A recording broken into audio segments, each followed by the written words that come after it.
सबैमा नमस्कार। अर्याची जिल्ला छत्रदेव गाउँपालिका वार्ड नम्बर 1 चिदिका निवासी रामप्रसाद अर्यालको नातिनी तथा रन्जु अर्यालको 8 वर्षीय छोरी विगत लामो समयसम्म काठमाडौँ कान्ति हस्पिटलमा क्यान्सर रोगसँग लडिरहनु भएको र उहाँलाई लामो समयसम्म औषधि सेवन गर्न पर्नु भएको र मासिक खर्च बढी आउने भएको हुँदा हाम्रो साथ सपोर्टको लागि आशा गर्नुभएको छ। हामी जति सक्छौँ धेरै नै गर्नुपर्छ भन्ने छैन।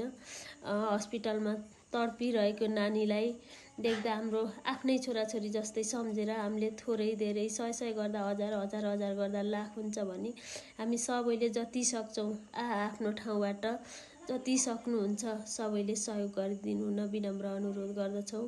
हाम्रो सानो सहयोगले नानीलाई ठुलो सहयोग र नयाँ जीवन पाउने हुँदाखेरि सबैले जति सक्नुहुन्छ आफ्नो ठाउँबाट सहयोग गरिदिनु हुन विनम्र अनुरोध गर्दछु र उहाँको मम्मीको क्युआर पनि सँगसँगै राखिदिएको छु। जसले जति सहयोग गर्न सक्नुहुन्छ भन्नुहोला, मैले यति गरेको छु भनेर पनि जनाउनु होला।